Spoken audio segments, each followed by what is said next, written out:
আজকাল আমরা আমাদের প্রত্যেকের লাইফে এত ব্যস্ত আর আমাদের এত পরিমাণ প্রবলেম থাকে সবারই, রিলেশনশিপ প্রবলেম আর ফাইন্যান্সিয়ালি প্রবলেম, এই দুটো প্রবলেম ভীষণ ভাবে আসে।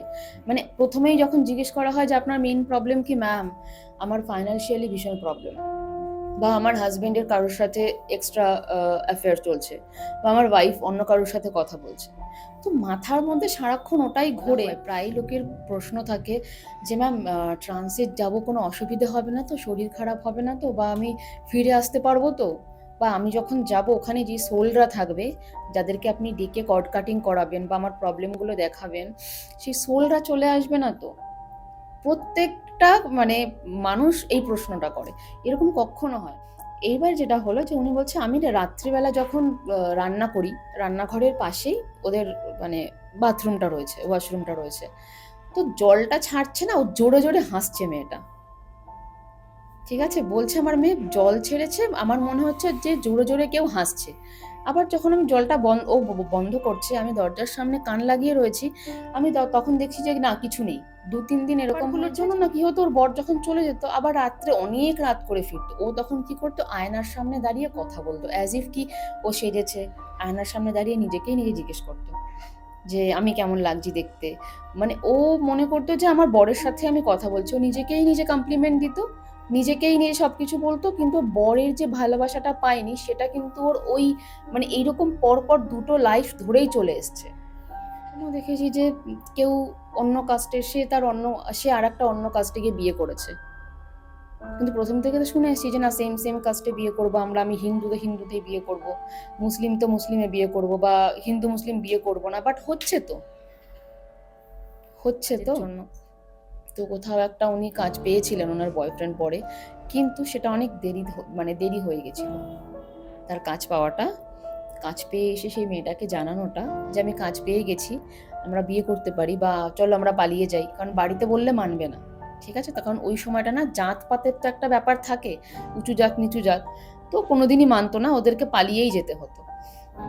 যতক্ষণে এসছে ছেলেটা ততক্ষণে মেয়েটা মারা গেছে। এবার আমরা সবাই জানি যে সুইসাইড করলে তো আমাদেরকে অনেকটা মানে লাইফ ট্রাভেল করতে হয়, সহজে তো আমাদের মুক্তি নেই বা আমরা ছাড় পাই না।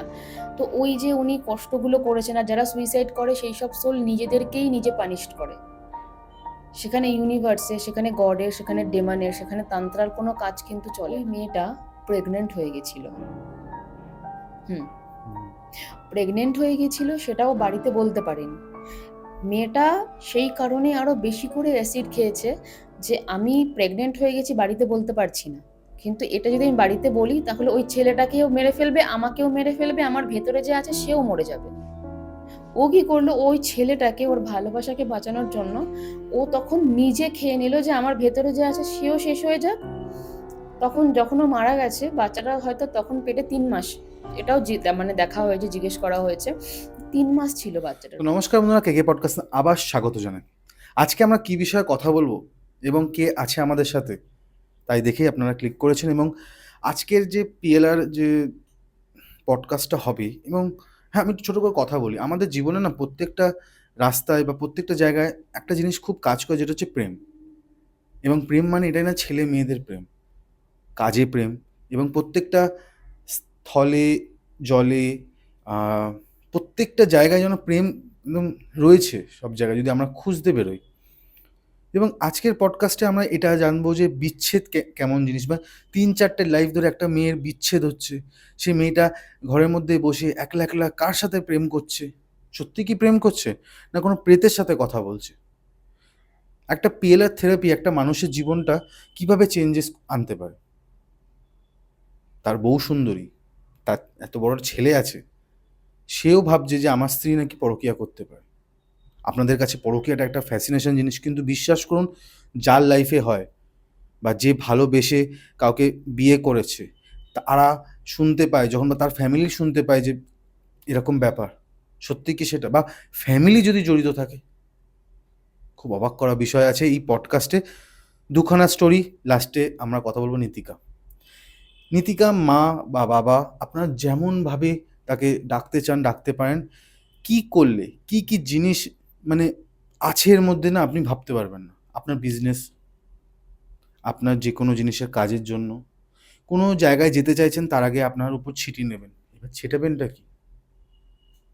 সেটা জানতে গেলে আজকে পুরো পডকাস্টটা দেখতে হবে। তাই জন্য বলবো, বেশি দীর্ঘায়িত করব না। আমি অনেক কথা বললাম। ম্যামের নাম্বার দেওয়া আছে। আপনারা জানেন কীভাবে ম্যামকে কন্ট্যাক্ট করতে হবে।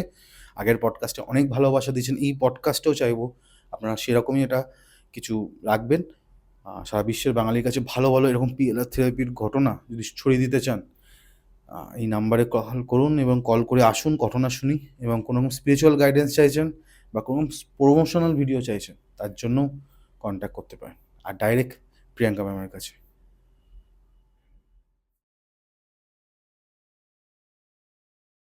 কেমন আছেন ম্যাম?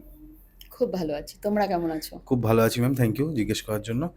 তো আজকেও আমরা পিএলআর নিয়ে আলোচনা করব, কিন্তু আজকে নতুন করে কি শিখব? আজকে নতুন করে এটা শিখবো যে আমরা যেরকম ডক্টরের কাছে যাই, আমরা সমস্তটা খুলে বলি। নিশ্চয়ই।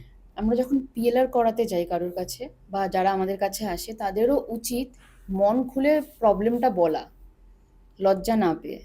কারণ তারা তো প্রবলেমটা সলভ করতে আসে, আর আমরা সলিউশনটা করতে বসি।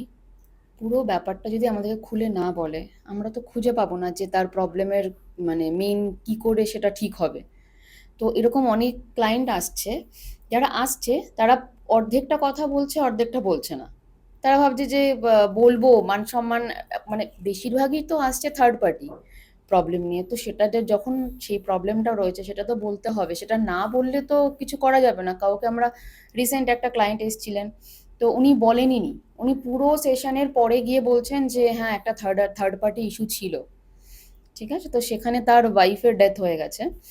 তো অনেকটা পরে গিয়ে সে বলেছে, সেটা পুরো সেশনটা কমপ্লিট হওয়ার পরে। এবার তুমি বলো যে সেশনটা কমপ্লিট হওয়ার পরে যদি উনি বলেন যে এই পয়েন্টগুলো না আমি বলিনি, তাহলে সেই সেশনটা কমপ্লিট কি হবে? কোনোদিনই না। আর তার থেকেও বড় কথা, যারাই পিএলআর করতে আসছে তাদের উচিত একটু সময় হাতে নিয়ে আসার। কিছুটা সময় নিয়ে আসছে, দেখবেন 2 ঘন্টা 3 ঘন্টা কেউ এসে বলছে ম্যাম আমার 3টের সময় বেরিয়ে যেতে হবে, মানে আমার কাজ আছে।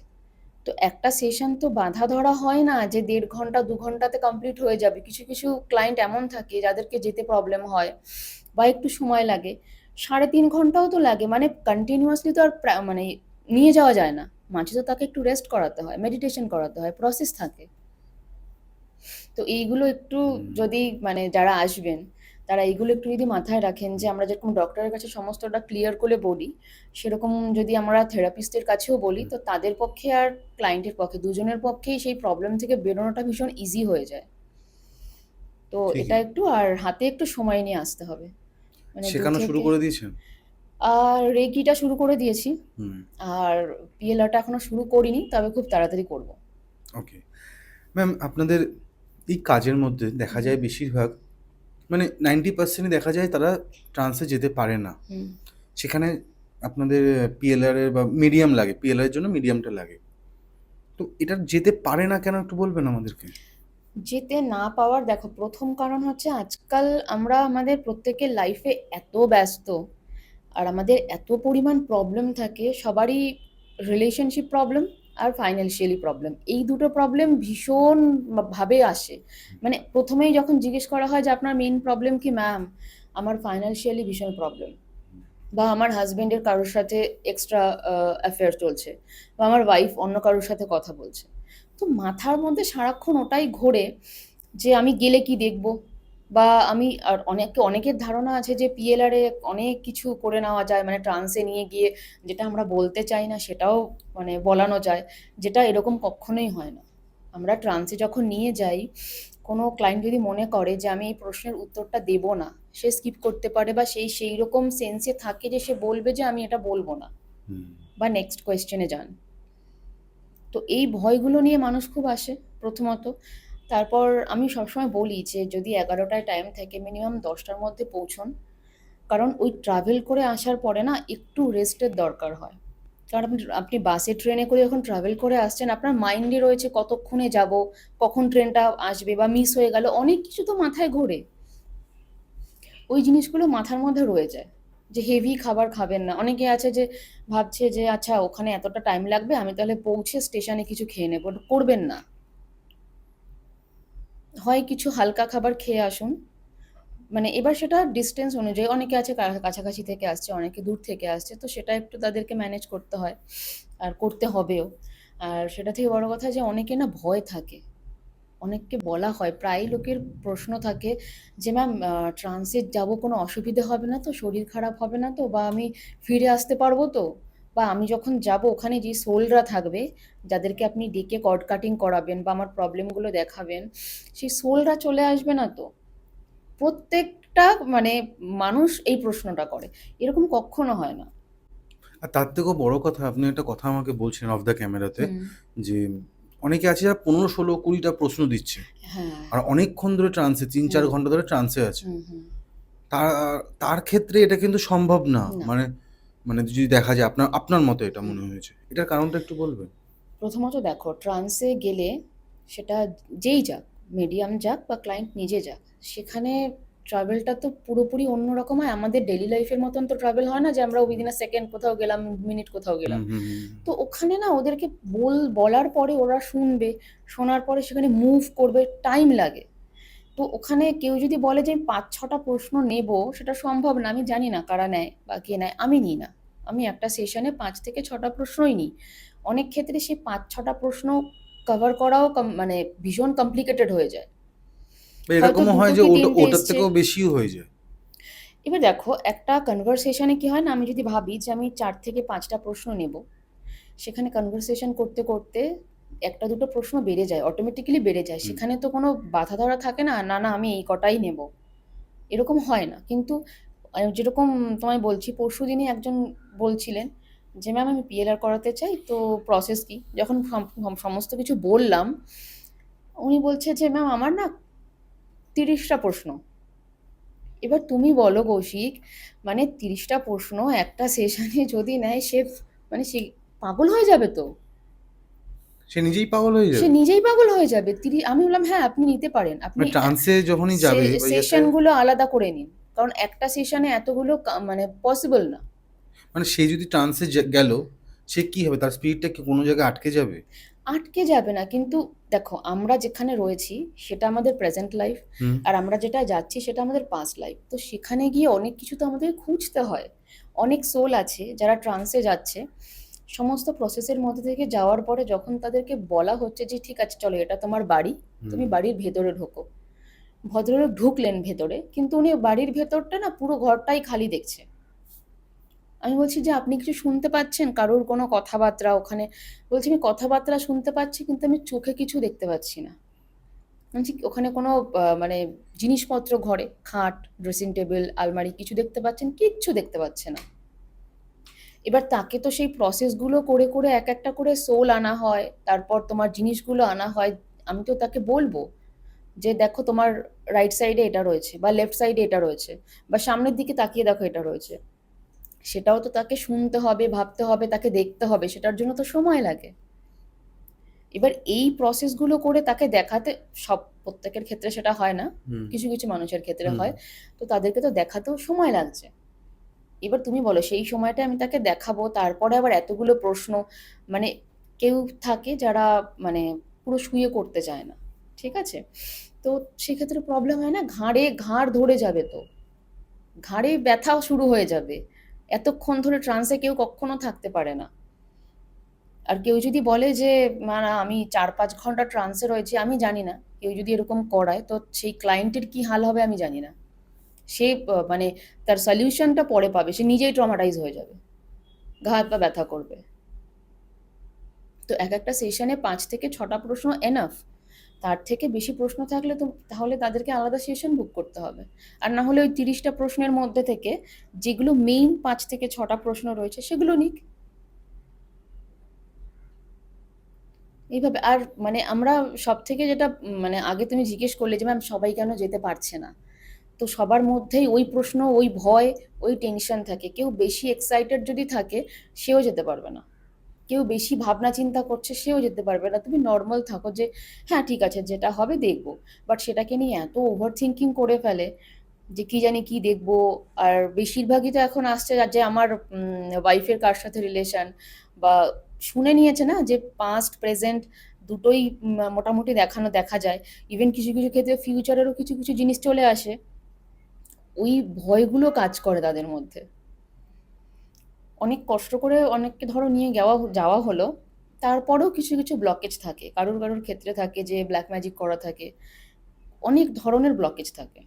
তো সেইগুলো থাকলে সেগুলো কাটাতে হয়। এবার তুমি বলো যে এই প্রসেসগুলোর পর 30টা প্রশ্নের উত্তর দেওয়া কি সম্ভব? ঠিকই, ঠিকই। থ্যাংক ইউ সো মাচ এগুলো বোঝানোর জন্য। কারণ হচ্ছে ম্যাম অনেকে শুনেছি আপনার কাছে অনেক রকমের ক্লারিফিকেশনটা তারা পায় হুম, না কোনো না হুম, কোনোভাবে। হুম। তো ম্যাম আজকে তাহলে আমরা ঘটনা স্টার্ট করব। হ্যাঁ, একদম। তো প্রথম ঘটনা কি শুনতে চলেছি? প্রথম ঘটনা যেটা বলছি সেটা আমাদের কলকাতারই। ঠিক আছে? তো একজন ভদ্রমহিলা আমাকে ফোন করেন। উনি ফোন করেন যে, "ম্যাম আপনি আপনার পডকাস্ট দেখেছি, তো আমি আপনার সাথে একটু দেখা করতে চাই।" আমি বললাম যে, "কেন দেখা করতে চাইছেন? মানে মেইন কি কারণ? সেটা পিএলআর বলুন বা রেকি কিছু বা মৃত্তিকা যেগুলো আমি করি।" তো উনি বললেন যে, "না আমি পিএলআর করাতে চাই।" আমি বললাম, "আপনার প্রশ্নগুলো কি আমায় একটু বলুন বা কি প্রবলেম মেন?" অনেক ক্ষেত্রে হয় যে পিএলআর এর দরকার হয় না, সেটা রেকি হিলিং দিয়েও ঠিক করা যায়। উনি ফোনে কিছুতেই বলবেন না, বলছেন আমি বাড়িতে রয়েছি, আমি বাড়িতে বলতে পারবো না, আমি গিয়ে কথা বলবো। তো উনি চেম্বারে এসছেন, এসে বললেন, কিন্তু ওনার আরও একটা প্রবলেম ছিল যে ম্যাম আমি ট্রান্সে যাব না। ঠিক আছে? তো উনি ট্রান্সে গেলেন না, উনি ওনার বোনকে সাথে নিয়ে এসেছিলেন।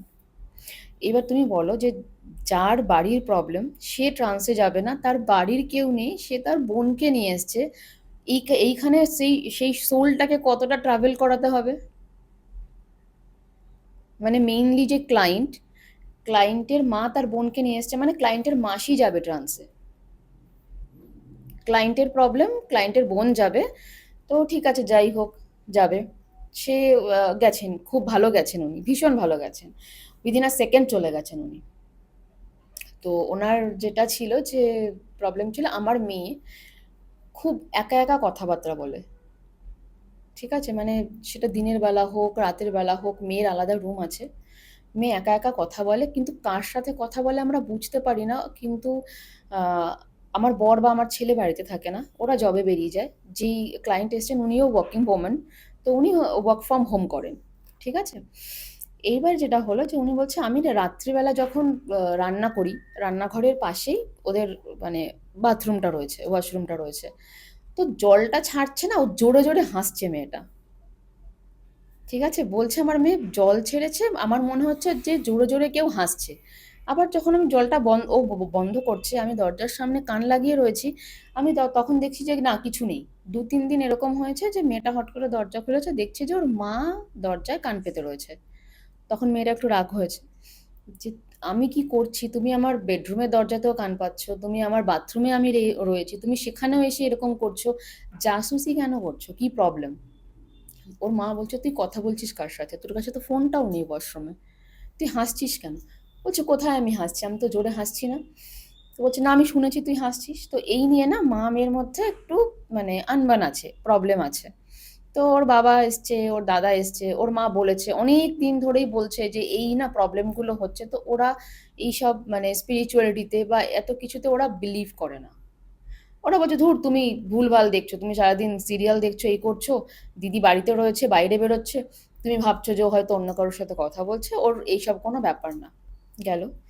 বউটা মানে আমার যে ক্লায়েন্ট, উনি বিশ্বাসই করছে না, উনি বলছে না আমার মেয়েকে তাহলে কিছু একটা ধরেছে, জিন ধরেছে বা ভূতে ধরেছে, এরকম একটা ওনার ভয় ছিল। আর ওনার মেয়ে মানে রাত্রিবেলা উনি একদিন দেখলো যে দরজাটা হালকা খোলা, মানে অ্যাজ ইফ কি ও খাটে বসে রয়েছে, সামনে টেবিল রয়েছে, ওর সামনে মনে হচ্ছে কি কেউ দাঁড়িয়ে রয়েছে, কথা বলছে। ঠিক আছে? মানে ধরো তুমি আমার সামনে দাঁড়িয়ে রয়েছো, আমি বসে তোমার সাথে কোনো একটা ব্যাপারে কথা বলছি, আলোচনা করছি কাজ নিয়ে বা কিছু নিয়ে। তো ওরম ভাবে কথা বলছে। ওর মা ভাবছে দরজাটা হালকা একটু খোলা ছিল, নাইট বাল্ব জ্বলছে। তো ওর মা বলছে কথা বলছে কার সাথে? ফাট করে গিয়ে দরজাটা খুলেছে, দেখছে কেউ নেই। ও বলছে, তুমি কেন এলে ঘরের ভেতরে? বলছে, তুই কি করছিলি? আমি বলছি, কি? ও বলছে, আমি কিছু করছি না, আমি তো নর্মাল বসে রয়েছি, আমি ফোন দেখছি। অথচ ওর হাতে ফোন নেই, সামনে ফোন রয়েছে, ও জাস্ট কি সামনে কারোর সাথে কথা বলছে, ওরকমই একটা অ্যাটিটিউড ছিল ওর। গেল। ওর মা এসছে, মেয়েকে নিয়ে আসেনি, কারণ মেয়ে তো এইসব ব্যাপারে কিছু মানেই না, কিন্তু ও অলটা। আর এইরকমও না যে ও কারোর সাথে প্রেম করছে, কাউকে ভালোবাসছে সেটাও না, মেয়েটার 24 বছর বয়স। আর এটা রিসেন্ট না, ওর প্রবলেমটা অনেক দিন ধরে। ঠিক আছে? তো ও কাউকে না ভালোবাসছে, না কিছু করছে, না বাইরে বেরোচ্ছে সেরকম, না ওর খুব একটা বন্ধু-বান্ধব আছে যে বাড়িতে আসছে বা ও বাইরে যাচ্ছে। কিন্তু অল টাইম ঘরে থাকতে খুব ভালোবাসে আর খুব কথা বলে। যেকোনো কিছুর ব্যাপারে ডিসকাস করে। গেল। তো যখন এলো, ট্রান্সের যথারীতি ক্লায়েন্টের যে বোন এসছিলেন তাকে বলা হলো, নিয়ে যাওয়া হলো, আমাদের যা প্রসেস আইবল দেখানো বা যা কিছু রয়েছে সেখান থেকে নিয়ে যাওয়া হলো। তখন গিয়ে দেখলো মেয়েটা এর আগে আরো ৩টে লাইফ ছিল। সেটা অনেকটা গ্যাপে গ্যাপেই ছিল, এমন না যে পরপরই ও মানুষ জন্ম পেয়েছে। তো সেখানে ফার্স্ট লাইফে যেটা দেখা গেল যে মেয়েটা একটা ছেলেকে খুব ভালোবাসে, তাকে বিয়ে করেছে। বিয়ের পর মেয়েটাকে ছেলেটা তার শ্বশুর বাড়িতে রেখে ও ওর কাজের জন্য, যেরকম হয় নর্মালি, যে ওর কাজের জন্য বাইরে চলে গেছে। তো বাইরে চলে যাওয়ার পরে না ওর মানে খুব কম আসতো। আসার পরে ও সেরকম ভাবে ওর বরকে পায়নি, ওই একটা ছিল। আর অ্যারেঞ্জ ম্যারেজ ছিল, বরকে ভালো, ও ভালোবাসতে চাইতো, বরকে কাছে পেতো না। তো ওই যে না একটা যে গ্যাপ ছিল যে আমি বরকে পাচ্ছি না। আর যে শাশুড়ি ছিল, শাশুড়ি ওর সাথে ভালো ব্যবহার করতো না। তো ওর না ওই একটা আক্ষেপ ছিল যে আমার শাশুড়িও আমাকে ভালো ব্যবহার করছে না, ভালোবাসছে না, আমি বরের ভালোবাসাও পাচ্ছি না। ও সবসময় মন মরা হয়ে থাকতো। তো ওর বর মাঝে মাঝে আসতো, কিন্তু হঠাৎ একদিন খবর আসে যে ওর বর নেই, ওর বর মারা গেছে। তখন ওর বর ফোর্সে চাকরি করতো। ঠিক আছে, মারা গেছে। তো ওই একটা ট্রমা ছিল। এই লাইফে ওর যে মা, নিজের মা, ঠিক আছে, সে কিন্তু ওর ওই লাইফে শাশুড়ি ছিল। কারণ ওর ওই আশাটা ছিল যে আমার শাশুড়ি আমাকে আমার মায়ের মতন ভালোবাসছে না, বা এমনিও ভালোবাসছে না, পছন্দ করছে না। তো ওইখানে যে ওর মানে শাশুড়ি ওকে ভালোবাসেনি, খারাপ ব্যবহার করেছে, এই লাইফে কিন্তু ওর মা ওকে প্রচন্ড ভালোবাসে। ওই জন্য না মানে উনি যখনই কিছু দেখছে উনি খুব হাইপার হয়ে যায় যে কি হলো, কার সাথে কথা বলছে, কোথায় গেল, এক্সট্রা টেনশন করে ফেলে, যেটা এই মেয়েটা এই লাইফে নিতে পারে না। যে এতটা টেনশন করার তো কিছু নেই, আমি তো বাড়িতেই রয়েছি, কারোর সাথে কথা বলছি না, তুমি ভুলভাল শুধু আমাকে সন্দেহ করছো। ও যে এইটা করছে ওটা ওর মানে ওই পাস্ট লাইফ থেকে ক্যারি করছে, যে ওর মা ওই ওই লাইফে শাশুড়ি ছিল, তো ওই ভালোবাসাটাও পেয়েছে।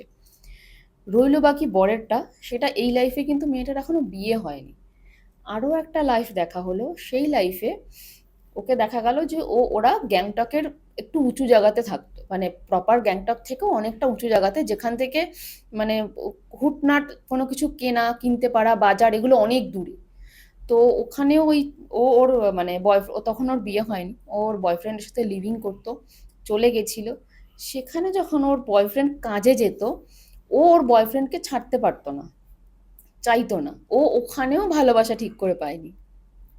ওই লাইফ থেকেও না ওর কি করতো বয়ফ্রেন্ডটা, যে ওকে মানে ভুল বোঝাতো যে হ্যাঁ আমি আসছি, বা তুমি আমায় একটু জল এনে দেবে, বা আমায় একটু তুমি ওয়ালেটটা এনে দেবে, বলে ও আনতে যেত, ও তখন পালিয়ে চলে যেত, কারণ ওকে তো কাজ করতে হবে। কাজ না করলে ওদের তো চলবে না, কারণ ওরা ওখানে রয়েছে, থাকছে, খাচ্ছে, তো ওদেরকে তো চলতে হবে, সেটার জন্য কাজ করতে হবে। আর ওর বরকে দেবে না যেতে কাজ করতে। তো এই সামান্য ব্যাপারগুলোর জন্য না কি হতো, ওর বর যখন চলে যেত আবার রাত্রে অনেক রাত করে ফিরতো, ও তখন কি করতো, আয়নার সামনে দাঁড়িয়ে কথা বলতো, অ্যাজ ইফ কি ও সেজেছে। আয়নার সামনে দাঁড়িয়ে নিজেকেই নিজে জিজ্ঞেস করতো যে আমি কেমন লাগছি দেখতে। মানে ও মনে করতো যে আমার বরের সাথে আমি কথা বলছি, ও নিজেকেই নিজে কমপ্লিমেন্ট দিত, নিজেকেই নিজে সবকিছু বলতো, কিন্তু বরের যে ভালোবাসাটা পায়নি সেটা কিন্তু ওর ওই মানে এইরকম পরপর দুটো লাইফ ধরেই চলে এসছে। একটা লাইফে শাশুড়িকে চেয়েছে, যেটাতে ও চেয়েছিল যে মায়ের মতন ওকে ভালোবাসুক, সেটা এই লাইফে এসে ওর মা হয়ে যাও, মানে ওর মা হয়েই এসছেন উনি। তার আগের লাইফে ওনার মানে ওদের বিয়েই হয়নি, ওরা লিভিং এ থাকতো, সেখানেও কিছুটা ওরকম যে ও ভালোবাসাটা পায়নি। তো ওর প্রত্যেকটা লাইফে না ওই রকম ভাবেই এসছে যে যেই লাইফে বিয়ে করলো সেই লাইফে ও মারা গেল, হয়তো মানে বিয়ের 1.5-2 বছরের মাথায় মারা গেছে, ও সেই মানুষটাকে তো পাইনি। ওর ওই যে সোলটা না, ওই যে হাজবেন্ড ওয়াইফ বা গার্লফ্রেন্ডের সোলটা, ওটা এখনো ক্যারি করছে। আর একটা কথা বলি, যে যেটা বলা হয়েছিল যে ফিউচারের কিছুটা দেখা যায় এই লাইফে, মানে ওই যে সোলটা আছে সেই সোলটা এখনো আছে। এটা শুনলে অনেকেই বলবে যে যা খুশি তাই বকছে, বাট ওই যে ছেলের সোলটা সেটা কিন্তু এখনো ব্যাঙ্গালোরে আছে, ও ব্যাঙ্গালোরে আছে, জব করছে। এবার এই মেয়েটার এখনো অবধি সেই খুঁজে পাওয়াও হয়নি বা জানাও হয়নি, কিন্তু ওর মা এটা জানতে চাইছিল যে সেম সোল কি ও প্রত্যেকটা লাইফে ক্যারি করছে। বলছে হ্যাঁ, প্রত্যেকটা লাইফেই ও সেম সোল নিয়েই আসছে। আর ওই বয়ফ্রেন্ডই ওর লাস্ট লাইফে বর ছিল, এই লাইফে এখনো ওর কোনো রিলেশন হয়নি। কিন্তু ওই যে ওর মা বলতো যে ও কথা বলছে বা কিছু, ও ওইটাকেই ভাবে ফোনের মধ্যে যে হ্যাঁ সে রয়েছে, ওই সেই যে আয়নার সামনে দাঁড়িয়ে ও কথাটা বলতো, ওর ওই ট্রমাটা ও এই প্রেজেন্ট লাইফেও ক্যারি করে যাচ্ছে। আমার তখন আমি একটাই মানে মনে হলো যে একটা কথা, যে আমাদের প্রত্যেকটা মানুষকে যাদেরকে আমরা ভালোবাসি বা যাদের সাথে আমরা রয়েছি তাদেরকে উচিত একটা পার্টিকুলার টাইম তাদের ভালোবাসার বা কাছের মানুষগুলোকে দেওয়ার। দেখো এই এই যে পাস্ট লাইফটা করলাম, এটা থেকে খুব একটা যে খারাপ কিছু উঠে এসছে সেটা না। মেয়েটার সমস্ত কিছুই ঠিক ছিল, কিন্তু ও যে ভালোবাসাটা পায়নি, ও যে সময়টা পায়নি, ও প্রত্যেকটা লাইফে ওর সেটাই রয়ে গেছে। ইভেন এই লাইফেও কিন্তু সেই সোল ওর বয়ফ্রেন্ড বা হাজবেন্ড হিসেবে কিন্তু আসেনি। এইবার এটার থেকে তুমি যদি বলো যে তাহলে ম্যাম এটার থেকে ও রিলিফ কি করে পেলো? না, আমি এটা প্রশ্ন করব, তার আগে প্রশ্ন করব, ও হুম, ব্যাঙ্গালোরে যে ওর আছে এটা কি করে বুঝলো? এটা ব্যাঙ্গালোরে যেটা মানে যেটা রয়েছে। আপনি ফিউচার দেখান যেটা হ্যাঁ, সেটাতে? হ্যাঁ, দেখো ফিউচার দেখানো কিন্তু ও তো বলতে, ব্যাঙ্গালোরে যাবে না। ও ব্যাঙ্গালোর যাবে না, ছেলেটা তো আসতে পারবে। দেখো আমাদের না এরকম তো অনেকেরই হয় যে আমরা এটা সম্ভব ইন- কোনোদিন? হ্যাঁ একদমই সম্ভব, অনেক কিছু। কেন তুমি একটা কথা বলো, এরকম অনেক আছে যারা ফরেনে থাকে, হুম। ঠিক আছে, তাদের সাথে আমাদের ইন্ডিয়ানদের কি কোনো মানে বিয়ে হচ্ছে না, হুম। কোনো রিলেশন হচ্ছে না? আমাদের ইন্ডিয়া থেকে কেউ গিয়ে ফরেনে গিয়ে জব করছে, সেখানে গিয়ে তারা ওখানকার মানুষকে বিয়ে করছে না? এটা তাহলে কি করে হয়? সোল যদি একসাথে আসার না থাকে, তাহলে তুমি বলো আমায় যে এরকমও হয়েছে যে মানে জাপান থেকে এসে বাংলাদেশে বসে রয়েছে, হুম। কি তাদের ফেসবুকে পরিচয় হয়েছে, ইনস্টাতে পরিচয় হয়েছে, আর তুমি সেই ছেলে আর মেয়েটাকে দেখো, আকাশ পাতাল তফাৎ। ভালোবাসা আর যাদেরকে একসাথে হওয়ার হয়, তাদের রূপ, টাকা পয়সা এগুলো আর তারা কোথায় কোন সোল জন্ম নিয়েছে সেটা ইম্পর্টেন্ট না, সেটা ম্যাটার করে না। হুম। যাদেরকে মেলার হয় তারা ঠিক মিলে যায়। আমরা এরকমও দেখেছি যে কেউ অন্য কাস্টের, সে আর একটা অন্য কাস্টে গিয়ে বিয়ে করেছে, কিন্তু প্রথম থেকে তো শুনে এসেছি যে না সেম সেম কাস্টে বিয়ে করবো আমরা, আমি হিন্দুতে বিয়ে করব, মুসলিম তো মুসলিমে বিয়ে করব, বা হিন্দু মুসলিম বিয়ে করব না, বাট হচ্ছে তো, হচ্ছে তো। তো এইটা তো কোনো প্রবলেম না, বা এটা কোনো মানে কিছুই না যে না ওর এখানে রয়েছে তাহলে ও ব্যাঙ্গালোরে রয়েছে, ও কি করে তাহলে এখানে আসবে, বা ওর সাথে আবার কি করে হবে? যখন যার হওয়ার হবে তখন ঠিক তার হবে। আর ইউনিভার্সের টাইম আমাদের সেটা ধারণার বাইরে, ধরা ধরা বাঁধার বাইরে। ইউনিভার্সের যখন যাকে যেখানে নেওয়ার হবে, ইউনিভার্স ঠিক তার টাইম মতন তখন তাকে সেখানে নেবে অ্যাট এনি কস্ট। এই পিএলআরটা মানে করাতে, এই ট্রান্সে নিয়ে গিয়ে আমার প্রবলেম হয়নি, কিন্তু আমার একটা অদ্ভুত লাগলো যে রিভেঞ্জ নেওয়ার জন্য সোল বার্থ নিচ্ছে আবার রিবার্থ নিচ্ছে, সেটা একটা আলাদা। কিন্তু এইখানে ও ভালোবাসা পাওয়ার জন্য, সময়টা পাওয়ার জন্য ও সেম ভাবেই মানে জন্ম নিচ্ছে, আর সেম প্রবলেমই ওর সাথে হচ্ছে যে মানে পাচ্ছে না ও। যেই লাইফে গিয়ে পেলো, বিয়ে হলো, সেই লাইফে গিয়েও আফটার 1.5 ইয়ার তার ডেথ হয়ে গেল হাজব্যান্ডের। এইবার দেখো সোলো তো কিছুটা ট্রাভেল করে, হুম। তারপরে হুম। তারও প্রবলেম ঠিক। হয়। এবার আমি যদি তাকে একটা টাইমের পরে আরো একটু বলি যে তুমি দেখো বা কিছু, তখন তো সেটা তো সম্ভব না, এতটা টাইম আমি তো কোনো সোলকে ট্রান্সে রাখতে পারবো না। ওনাদের সেশন এখনো শেষ হয়নি, কিন্তু ওনারা চাইছে এটার থেকে ওনার মেয়েটা বেরোক। তো ওনাদের সেশন আবার নেওয়ার কথা ছিল, বাট কোনো প্রবলেমে ওনারা এখনো আসতে পারেনি, করতে পারেনি, কিন্তু কারণ এই সেশনটা তো এখনো শেষ হয়নি। এটা তো জানতে হবে যে মানে ও কতদিনে পাচ্ছে বা কিভাবে ওর হেল্প হবে, কি রেমিডি আছে যে ও অ্যাটলিস্ট এইভাবে যে একা একা কথা বলছে। ইভেন ইভেন ও কিন্তু এই যে একা থাকে কথা বলে, মেয়েটা কিন্তু ভীষণ এনজয় করে এই একা থাকাটাকে। ওর মা বাবা দাদা ওদের সাথেও কিন্তু ও এতটা ভালো কথা বলে না, নিজের ঘরে থাকবে, খাবার নিয়ে নিজের ঘরে ঢুকে যাবে। ওকে যদি তুমি সারা ওর মা আমায় বলছে যে ওকে যদি সারাদিন আমি নাও ডাকি, ওর কোনো ব্যাপার না, ও ঘরেই বসে থাকে, আর ও নিজে নিজেই কথা বলে অ্যাজ ইফ কি ও কারোর সাথে কথা বলছে। আর আমরা যখনই ঘরে যাচ্ছি তখন বলছি কি হয়েছে, কেন এসছো? বলছে তুই কথা বলছিলি কারোর সাথে, ফোনে কথা বলছিস? বলছে না দেখো ফোনটা ওর মাকে দিয়ে দিল। বলছে তুমি দেখো ফোনটা গরম বা কিছু, কথা বললে তো একটু হিট হবে ফোনটা। কোনো কিছুই না। ও ভাবে ওর সাথে কেউ আছে, সে ওর কথাগুলো শোনে, সে ওকে খুব বোঝে, সে ওকে খুব ভালোবাসে। ও নিজেকেই নিজে কমপ্লিমেন্ট করে যে হ্যাঁ খুব ভালো লাগছে বা এটা ওটা সেটা, নিজের প্রশ্নের উত্তরই নিজে দিচ্ছে, বাট ও ভাবছে যে ওকে কেউ দিচ্ছে যে ওকে খুব ভালোবাসে। এবার এটা পিএলআর না করলে তো ওর মা ভাবতো যে হ্যাঁ কোনো কিছুতে পজেসড হয়েছে, যেটা স্বাভাবিক ভাবে ভেবেও ছিল যে এরকম কিছু হয়েছে। বাট এই পিএলআরটা ভীষণ সাধারণ, ভীষণ সাধারণ, কিন্তু একটু অন্যরকম, মানে ওই রিভেঞ্জের ব্যাপারটা নেই এখানে। না পাওয়ার জন্য বারবার করে সেম সোল আসছে, আবার পাচ্ছেও না। এমন না যে তারা আসছে, পাচ্ছে, মানে আবার কিছু কার্মিক রিলেশনটা কার্মিকটা এখনো চলেই চলে যাচ্ছে। যাচ্ছে এবং কোনো হ্যাঁ, হতে পারে কোনো জায়গায় এদের খারাপ কিছু আছে যার জন্য এটা মিলনটা হ্যাঁ, এবার হচ্ছে না। সেটা আমাকে আরো কিছু লাইফ পেছনে যেতে হবে। রেমেডিস কি দিয়েছেন? না, এটাতে রেমিডিস বলতে দেখো, রেমিডি তো এখনো পাওয়া যায়নি, কারণ যিনি ছিলেন, হুম। এইবার ওনারও তো একটা টাইম থাকে না, উনি 1.5 থেকে 2 ঘন্টা, তারপরে ও বেশিক্ষণ আমি তো জোর করতে পারি না, না না। ক্লায়েন্টকে যে না আপনি করুন, বা আপনি টাকাটা দিয়েছেন আবার। ওরা বলেছে যে ম্যাম আমরা আবার আসবো, কারণ আমাদের এটা জানার দরকার। এমন নয় যে মেয়েটা মানে নিজেকে হার্ম করছে, ওই জন্য ওর মায়ের টেনশনটা একটু কম, যে আচ্ছা এই প্রবলেমের জন্য। কিন্তু ওই যে আমি যাই হোক কোনো কারণে আমি জিজ্ঞেস করেছিলাম যে ওই সেম যে সোল, সে কি এই লাইফে মানে এই প্রেজেন্ট লাইফে কি সেও এসছে? বলছে হ্যাঁ এসছে। সে কোথায় রয়েছে মানে সেটা বলা যাবে? বলছে ব্যাঙ্গালোরে আছে। কি করছে কি না করছে সেরকম ভাবে কিছু বলেনি, কিন্তু বলছে আছে। মেবি হয়তো ওর সাথে ওর এইবার হবে, বা হয়তো হবে না। এবার সেটা আমাদের থ্রু মানে মিডিয়াম বলো, বা আবার যখন ওনারা সেশনটা নেবেন, তখন যখন রেমেডি চাইবো, কিছু না কিছু তো বেরিয়ে আসবে। কারণ এতগুলো লাইফের পরে এই লাইফটাতে যখন পিএলআর করতে এসছে, নিশ্চয়ই ইউনিভার্স চাইছে যে হ্যাঁ এইবারও প্রবলেমটা থেকে বা ট্রমাটা থেকে বেরোক, বেরিয়ে তারপরে ও কিছু এমন একটা করুক যাতে এই লাইফে অ্যাটলিস্ট ওরা মিশে যাক। এমনও নয় যে মেয়েটা খুব মানে ফেসবুক ইউটিউব এইসব এসব হুম, হুম। ঘাঁটছে, কিছু করছে, কোনো কিছুই না। ও চুপচাপ একা থাকবে ঘরে, একা কথা বলবে, ওর এগুলো ভীষণ ভালো লাগে, আর ওর এটাই ভালো লাগে। আগেরটা তো ম্যাম একটা ভালোবাসা শুনলাম, হুম। যেটা এখনো মানে দি এন্ড কমপ্লিট হয়নি, হয়নি। হ্যাঁ। দি এন্ড হয়নি, এখনো জার্নি বাকি আছে তাদের। হুম, হুম, 3-4টে জায়গা থেকে আপনি রেমেডিসও হুম। দিয়েছেন কি? না, না, দেওয়ার মতো এমনি ছিল কিছু না অ্যাকচুয়ালি। রেমেডিস থাকে, মানে যেরকম চ্যান্টিং মেডিটেশন কিছু বলো থাকে, বা রেকি হিলিং বলো, সেগুলো হচ্ছে, সেগুলো তো দিচ্ছেনই সেগুলো আপনি। হচ্ছে।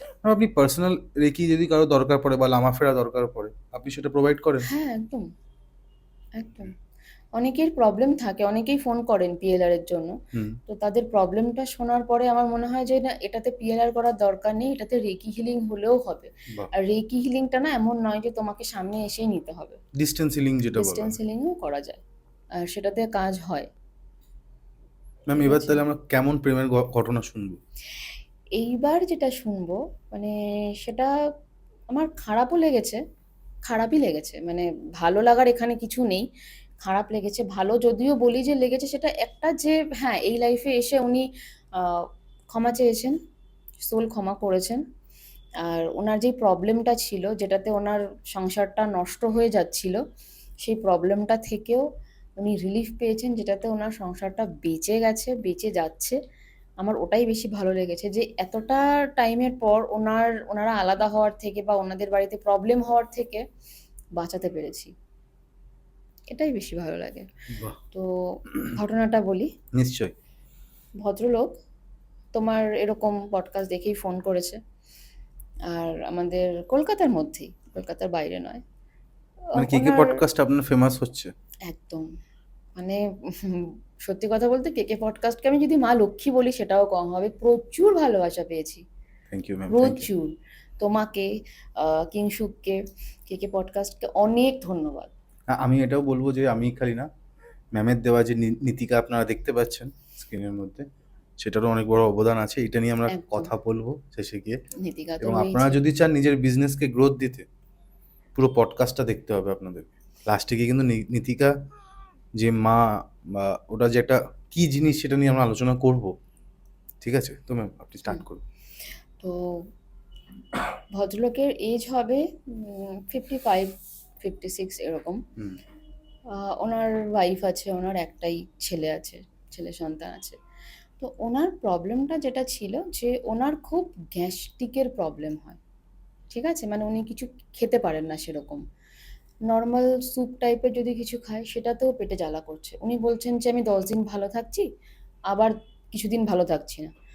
তো মানে বলছে সারা মাস ধরে আমার শুধু প্রবলেম চলে, আর জলটা এদিক ওদিক হলেই প্রবলেম হয়। আর আমি কোথাও মানে কোনো অনুষ্ঠান বাড়ি বা কোনো কিছুতে যেতেও ভয় পাই।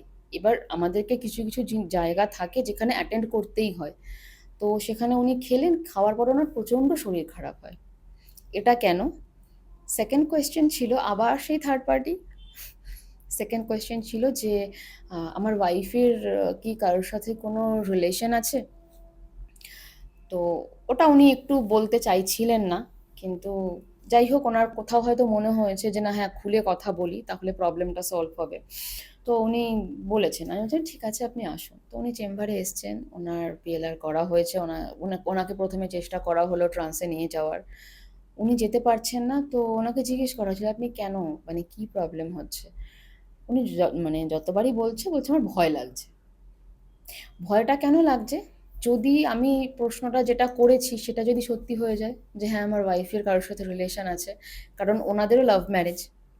তো স্বাভাবিক লাভ ম্যারেজে কি হয় না, মানে একজন আর একজনকে ভালোবাসে, তাদের এত বছরের সম্পর্ক রিলেশন, তাদের সংসার রয়েছে, সমস্ত কিছু সাজানো গোছানো, সেখানে ভালোবাসাটা কমতি পড়েনি কোথাও। কিন্তু হট করে কিছু মানুষের পিএনপিসির জন্য উনি সন্দেহ করতে শুরু করে।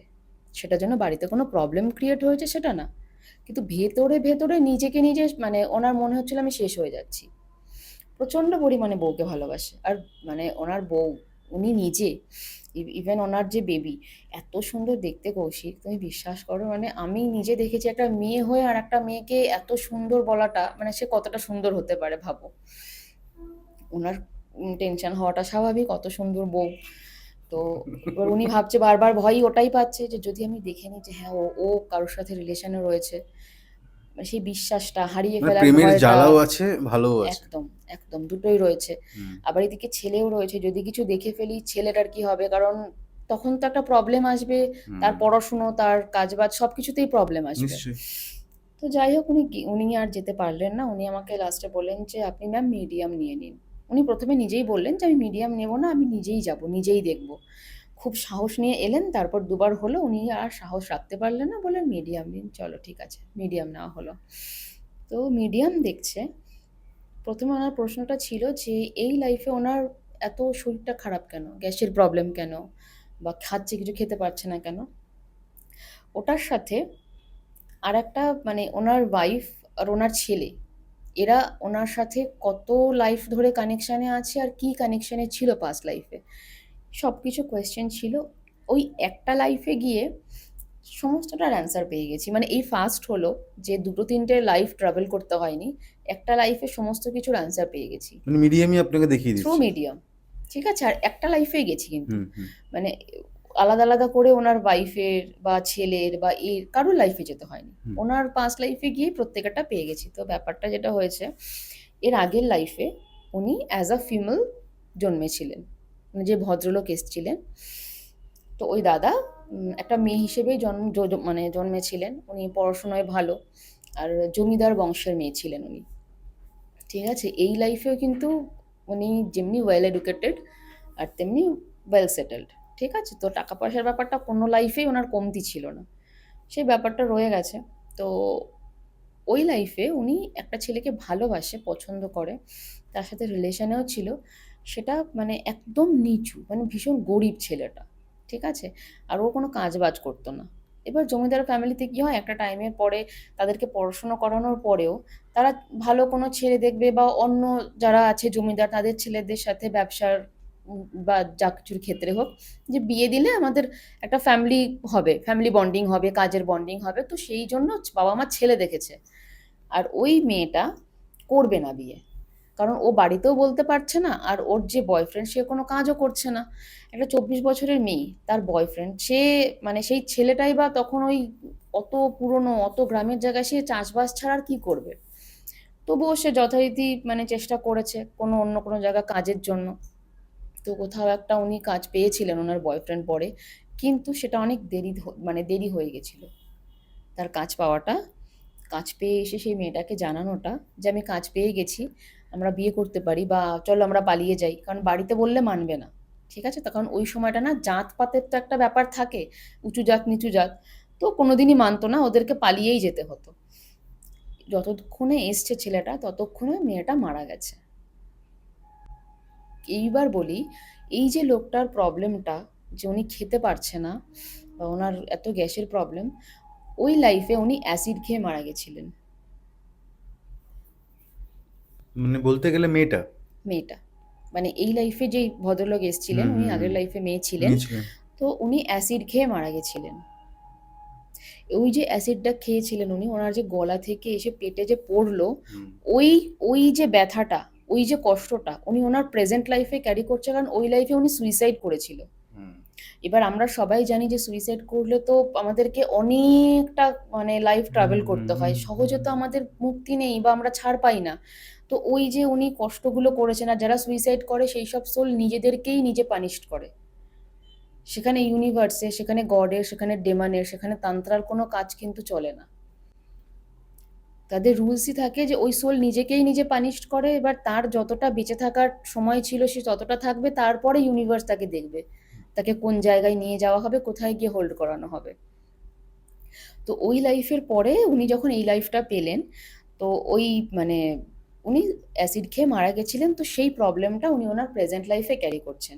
এটা একটা হলো যে ওনার পেটের এত সমস্যাটা কেন। ওনার ছেলে ওনার কে ছিলেন, আর উনি ওনার ছেলেকে বীভৎস ভালোবাসে। ছেলেও বাবাকে খুব ভালোবাসে, টুকটাক বাবা ছেলের মধ্যে যে এরকম প্রবলেম হয় ওরকম হুম তো হুম হয়েই হুম আছে, টুকটাক থাকে। কিন্তু সেটার পরেও মানে ওর বাবা যদি একটা, ওকে সাপোজ বলছি, কখনো করেনি, সাপোজ একটা চড়ও মারলো, ও ঘুরে এসে বাবার পাশেই বসবে। ঠিক আছে, ওর মায়ের থেকে ও ওর বাবার সাথে বেশি কমফোর্টেবল, যত আবদার যত বায়না সমস্ত ওই ছেলের, আমার মানে আমার এই ক্লায়েন্টের কাছে, ওর বাবার কাছে। তো ছেলে কে ছিল ওই লাইফে, যে বয়ফ্রেন্ড ছিল ওর, হুম সে এই লাইফে ওনার ছেলে হয়ে এসছে। ওই লাইফে যে ভালোবাসাটা দিতে পারেনি, ওই লাইফে যে ভালোবাসাটা নিতে পারেনি, যে হুম কেয়ারটা করতে পারেনি, সেটা এই লাইফে উনি ছেলে হিসেবে, কারণ উনি জানে যে একমাত্র বাবা মা তার সন্তানকে নিঃস্বার্থভাবে ভালোবাসে। ঠিক আছে, আর সন্তানরাও বাবা মাকে মানে সবার ক্ষেত্রে হয় না, একটা টাইমের পর কিছু চেঞ্জেস আসে, তার আগে অবধি সন্তানরাও তার বাবা মায়ের জন্য অনেক কিছু করে ফেলে। হুম। তো ওই যে ওই লাইফে যে আধুরা পেয়ারটা ছিল, যে আমি ওকে ভালোবাসতে পারিনি, ওকে আমি একটা ভালো লাইফ দিতে পারিনি, বা আমি ওর জন্য ওয়েট করতে পারিনি, এই লাইফে দুজন এইভাবে এসছে বাবা ছেলে হয়ে। এইবার আসি ভদ্রলোকের ওয়াইফের, যে ওনার ওয়াইফ কে ছিলেন। পাস্ট লাইফে যে ভদ্রলোক যে মেয়ে হিসেবে ছিলেন, ওই মেয়েটা প্রেগনেন্ট হয়ে গেছিল। হুম, হুম প্রেগনেন্ট হয়ে গেছিল, সেটাও বাড়িতে বলতে পারেনি। মেয়েটা সেই কারণে আরো বেশি করে অ্যাসিড খেয়েছে, যে আমি প্রেগনেন্ট হয়ে গেছি বাড়িতে বলতে পারছি না, কিন্তু এটা যদি আমি বাড়িতে বলি তাহলে ওই ছেলেটাকেও মেরে ফেলবে, আমাকেও মেরে ফেলবে, আমার ভেতরে যে আছে সেও মরে যাবে। ও কি করলো, ওই ছেলেটাকে ওর ভালোবাসাকে বাঁচানোর জন্য ও তখন নিজে খেয়ে নিল, যে আমার ভেতরে যে আছে সেও শেষ হয়ে যাক। তখন যখন ও মারা গেছে, বাচ্চাটা হয়তো তখন পেটে 3 মাস, এটাও মানে দেখা হয়েছে, জিজ্ঞেস করা হয়েছে, 3 মাস ছিল বাচ্চাটার বয়স, সবে 3 মাস পেটে এসছে।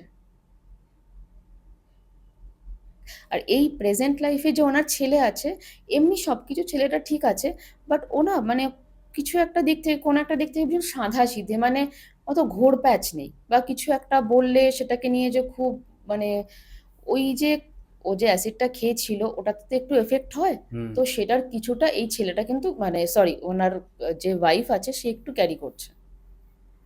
যেমন যেমন ওনার যে ওয়াইফ, মানে ছোটখাটো ব্যাপার নিয়ে হঠাৎ, ঠিক আছে, মানে আগে তো ওনাদের তো প্রেম করেই বিয়ে হয়েছে, হুম তো অবভিয়াসলি দুজন দুজনের নেচার জানে যে কে রাগী কে কতটা কি। রিসেন্টলি কি হয়েছে না, ওনার ওয়াইফ হঠাৎ মানে একটা সামান্য সামান্য ব্যাপার নিয়ে ভীষণ রেগে যাচ্ছে। আর রেগে যাচ্ছে মানে গায়ে জ্বালা উঠছে, মাথাটা ধরে যাচ্ছে, মাথাটা জ্বালা করছে, এইরকম একটা ব্যাপার। তো ওনার না ওইগুলো, এবার যেহেতু ওনার সাথে সামান্য সামান্য কথা নিয়ে এরকম ওনার ওয়াইফ রেগে যাচ্ছে, ঝাঁঝি দিচ্ছে বা এরকম ভাবে উঁচু গলায় কথা বলছে, যেটা করেন না উনি। তো ওই জন্য ওনার ওই রাগ, মানে ওই টেনশনটা আরো বেশি করে হয়ে গেছে যে হ্যাঁ উনি হয়তো অন্য কারোর সাথে মানে প্রেম করছে বা হয়তো কাউকে ভালো লাগছে, ওইটার জন্য। আর ওনার ছিল ওনার মানে, পরে ওনাকে জিজ্ঞেস করা হয়েছে যে আপনার বাড়িতে বা আপনার মানে শ্বশুর বাড়ির দিক থেকে কোনো এরকম কেউ আছে যারা পছন্দ করে না? বলছে প্রচুর রয়েছে। তো বলছে সে তারাই কানটা ভরেছিল ওনার। ঠিক আছে, যে একে তো সুন্দরী বউ নিয়ে বেরোচ্ছে, মানে কিছুই সাজে না ওনার ওয়াইফ, কিছুই সেরকম সাজে না, তারপরেও সুন্দর। তো সেখানে তো মানুষের নজর থাকবে। আর আজকালকার দিনে তুমি দেখবে একটা জিনিস, মানুষ প্রচন্ড হিংসে করে যে ওর কেন আছে আমার কেন নেই, ওর এত সুন্দর ওয়াইফ আছে, ছেলেটা এত ভালো, ও এত ভালো জব করছে, ওয়েল সেটেলড, ওর কোনো প্রবলেম নেই, ও খাচ্ছে দাচ্ছে ঘুরছে, ওরা সমস্ত কিছু করছে, জব করছে, পড়াশোনা করছে, তা আমাদের কেন নেই? মানুষের তো একটা মানে একটা হিংসা থাকে। তখন কি করব, আর যখন কিছু করতে পারছি না, বউটা ভালো, তাহলে বউকে নিয়ে লাগিয়ে দিই। আর যাদের বউ একটু দেখতে সুন্দর হয় বা বড়রা দেখতে সুন্দর হয়, তাদের মধ্যে একটু থাকে এই হুম, ব্যাপারগুলো। হুম, হুম। ও কেন দেখলো, ও কেন তাকালো, এটা বিয়ের আগে তো হয়ই, মানে ভীষণ ভাবে হয় প্রচন্ড এই নিয়েই। পরিমাণ। আবার অনেক ব্রেকআপও এটা নিয়ে হয়ে যায় যে ও হুম, তোকে কেন দেখলো। এবার যে দেখলো তার গার্লফ্রেন্ড বা বয়ফ্রেন্ডকে, হয়তো তার সাথে তার দূর দূর তক কোনো কানেকশন নেই, রাস্তাঘাটের চলতি হয়তো কেউ দেখে নিল, হুম। ওই সামান্য ব্যাপার নিয়ে এত বড় একটা ঝামেলা হলো, ব্রেকআপ হয়ে গেল। সেখানে তো ওনার বিয়ে হয়ে গেছে, উনি তাকে নিয়ে চলছে, তো ওনাকেও তো আর এত অনেক বড় কিছু ছেলে ফেস আছে। করতে হয়। হ্যাঁ, এগুলো থাকে তো মাঝে, মাঝে ওইগুলো, সময়ের সাথে, তো সাথে এগুলো ওটাই চেঞ্জেস হয়। মানে, ওই যে আগের লাইফে উনি বাচ্চাটাকে পায়নি, হ্যাঁ। ওনার ভালোবাসাকে পায়নি, হুম, হুম। এই লাইফে কিন্তু ওই বাচ্চাটা ওনার ওয়াইফ হয়ে এসছে, আর ওনার ভালোবাসাটা ওনার ছেলে হয়ে এসছে।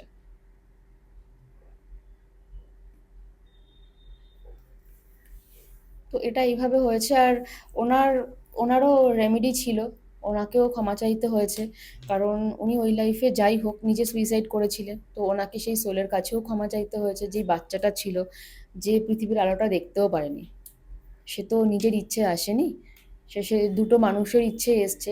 এবার তাদের যেই দায়িত্বটা ছিল তারা সেটা কমপ্লিট করতে পারেনি। প্লাস মেয়েটা, মানে ওই লাইফে ওই মেয়েটা আরেকটু ওয়েট করতে পারতো বা অন্য কিছু করতে পারতো, ওরা বেরিয়ে যেত, অন্য কোনো কোথাও গিয়ে থাকতো। এবার স্বাভাবিক স্বাভাবিক মানে জমিদার ফ্যামিলির তো, তো ওদেরকে খুঁজে পাওয়াটা খুব একটা চাপ হতো না, ও হয়তো সেই দিক থেকেও ভেবেছে। হুম।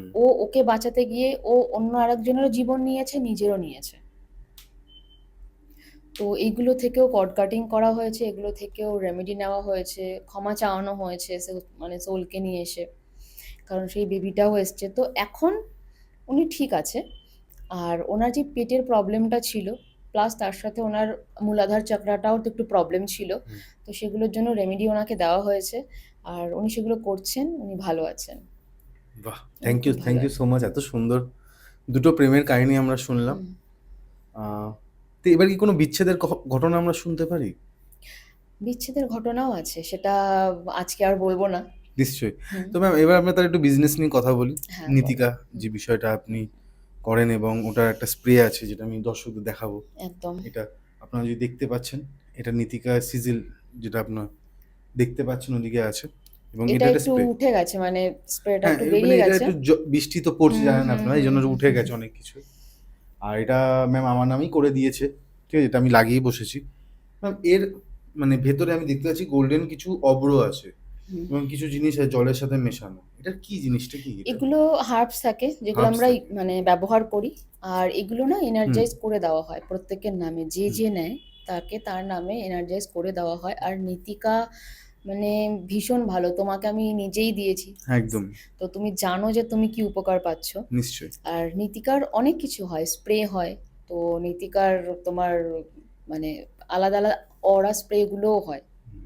ঠিক আছে, মানে তোমার মানে এটাকে ইউজ মূলাধার করব চক্রা। কিভাবে তাহলে? যদি আমি আপনাকে জিজ্ঞেস করি, হুম। এটাকে ইউজ এটা করব কিভাবে? এটাকে ইউজ করতে পারবে তুমি, এটাকে জাস্ট তোমার মানে এটা তো তোমার কাজ, টাকা পয়সা, মানি হুম, ফ্লো, এগুলোর জন্যই হয়। হুম, তো হুম, এগুলো হুম, তোমাকে, তুমি যেইখানে কাজ করছো অফিস বা এই যে তুমি যে স্টুডিওতে তোমার রয়েছে, তো তুমি প্রথমে কাজে বসার আগে তুমি স্টুডিওতে স্প্রে করলে, নিজের ওপর স্প্রে করলে, তো ব্যাস, মানে ৩ বার স্প্রে করলে নীতিকা নীতিকা নীতিকা বলে। আর হ্যাঁ, মানে নীতিকার যেই চ্যান্টিংটা হয় উইদাউট গাইডেন্স বা মানে কিছু না নিয়ে, সেটা কিন্তু করা উচিত না। ওকে। ঠিক আছে? সেটা একদমই করা উচিত না। উইথ গাইডেন্স তুমি এগুলো তো বীজ মন্ত্র হয়। বীজ মন্ত্র কখনো গাইডেন্স ছাড়া চ্যান্টিং করাটা উচিত না। সেটা আমরা অনেকেই দেখি যে YouTube এ এখন মানে ধনাধান সমস্ত কিছু রয়েছে। যে আপনি এই মন্ত্রটা চ্যান্ট করুন। আপনার এইটা ভালো হবে, মানি ফ্লো হবে, এটা হবে, সেটা হবে। বীজ মন্ত্র না, তুমি শোনো। হুম। কিন্তু চ্যান্টিং করো না। কারণ কোনো মন্ত্র যদি সামান্য কিছু একটু চেঞ্জ হয়ে যায় না, সেটা তোমার পজিটিভের জায়গায় নেগেটিভটা কিন্তু বেশি করে। ঠিক আছে? আর তোমার গুরু ছাড়া বা তোমার মানে কোনো অ্যাটুনমেন্ট ছাড়া আমার মনে হয় না যে বীজ মন্ত্রটা বলা উচিত। যেটুকু অন্ততপক্ষে হ্যাঁ, ঠিক আছে, যেটুকু বললে কোনো প্রবলেম হয় না, যেটুকু বললে তার কোনো মানে নেগেটিভ কিছু এফেক্ট হবে না, সেটুকু আমি বলে দিই যে হ্যাঁ, এইটুকু বলো। হুম। আর স্প্রে যখন আমরা ইউজ করব তারও কিছু চ্যান্টিং থাকে, হুম। যেটা আমি তোমায় বলেছি, তুমি নিশ্চয়ই, করেছো। নিশ্চয়ই। আমি তো করেছি এবং আমি ফল পেয়েছি। একদম। আপনাদেরকেও বলব আপনারা তোমার ইউজ করুন, একটা কন্টাক্ট করুন। ফিলিংস ছিল, সেটাও একটু যদি বলো যে তুমি কি তখন ফিল কি হ্যাঁ, করছিলে? মানে এটা একটা রিচুয়ালস আছে। সেই রিচুয়ালসটা তো আমি রিচুয়ালসটা তুমি বলো না, তুমি শুধু না কি আমি ফিল করেছো মানে তুমি শুধু এটা একটা সেটুকু বলো। ম্যানিফেস্টেশন এর একটা ব্যাপার হুম, বা হুম, এটা না ম্যাম আপনি কাউকে বলে বোঝাতে পারবেন না। হুম, মানে এটা যারা করে তারা বুঝতে পারে। হুম, এবং আমি যেটা ফিল করেছি আমার শিরদাঁড়াতে একটা গরম কিছু চলে গেল। মানে হুম, নিচ হুম, থেকে উপরে এরকম হলো হুম, এবং একটা গোল্ডেন লাইট আমার মাথার উপর দিয়ে যাচ্ছে যাতে মনে হচ্ছে যে চক্রগুলো আছে হুম, হুম, একটা করে টাচ করে যাচ্ছে। হুম, মানে হুম, এই জিনিসটা আমি বুঝতে পেরেছি। হুম, হুম। হাতে কিছু ফিল করেছো? হ্যাঁ, হাতে একটা গরম ফিল করেছি। হুম, মানে যেটা রেকিতে হয়, হুম, হুম, যেটাতে হাত হুম, দিয়ে বা টাচ হুম, হিলিং হুম, যেগুলো হয়, হুম, হুম, এখানে অনেক দর্শকরা জানে যে হাত একটা গরম হুম, হয়ে যায়। হুম, হুম, আমি এরকমভাবে বসেছিলাম যখন সেটার ফিল পেয়েছি আমি। হুম। তোমার ভালো লেগেছে? নিশ্চয়ই, আমার নিশ্চয়ই খুব থ্যাংক ইউ সো মাচ। তো ওটা হয়। আর আপনারা যদি চান এরকম ম্যাম যদি আপনারা কনট্যাক্ট করে তো আপনি তো অ্যাভেলেবল করিয়ে একদম, দেবেন। একদম। একদম। আমাকে একটু সময় দিতে হবে, কারণ প্রচুর এগুলোর জন্য না প্রচুর আসে। কারণ হুম, অনেকের কি হয় না, পুরো তোমার সমস্ত প্রোডাক্ট নেওয়া সম্ভব হয় না। সে হয়তো বলল যে হুম, স্প্রে। হুম, এবার এরকমও গেছে যে একেকজন মোটামুটি ৪ থেকে ৫ টা স্প্রে একবারেই অর্ডার করেছে। ঠিক আছে? আর সেগুলো আমাকে এখানেও না, এমন না যে শুধু কলকাতার মধ্যে, কলকাতার বাইরেও যেগুলো হয় হুম। সেগুলোকে আমাকে পাঠাতে হয়। একটু সময় লাগে। তো কেউ যদি ভাবে যে আমার কালকেই লাগবে, আমি আজকে অর্ডার করলে পেয়ে যাবো, ওটা হবে না। ওটা আপনার কপালের ব্যাপার ওটা ম্যাম। একটু সময় লাগবে। কপালেরও ব্যাপার আর যদি এই ধরুন থেকে গেল না, আপনি থেকে যায় না। থেকে কারণ যায়। যে অর্ডার করে, হ্যাঁ, যেই ক্লায়েন্ট নিতে চায়, তার নামেই ওটা এনার্জাইজড করা ওকে হয়। হ্যাঁ, আপনার হ্যাঁ, এটা ঠিক। আপনারা দেখতে পাবেন মানে এমন নয় যে আমি বানিয়ে যেটা আমার রেখে নাম দিয়েছি, লেখা আছে। কেউ নিয়ে নিল। হুম, আর হুম, প্রত্যেকের হুম। পারপাস আলাদা থাকে। তো সেই পারপাসে সেই নাম নিয়ে এনার্জাইজড করা হয়। ম্যাম এটাতে খালি কি বিজনেস রিলেটেড ব্যক্তি কারিশমা, টাকা পয়সা এটাতেই নাকি হুম, হুম। রিলেশনশিপও ভালো করে এটাতে? না, রিলেশনশিপ ভালো করে, কিন্তু হুম, নীতিকা মেইনলি কাজ করে যে মানে তোমার বিজনেস রিলেটেড, তোমার কাস্টমার অ্যাট্রাকশন হবে, বা তোমার কোনো টাকা আটকে রয়েছে। ঠিক আছে? তো সেই টাকাটা তোমার কিভাবে তোমার কাছে চলে আসবে, এগুলো নিয়েও কাজ করে।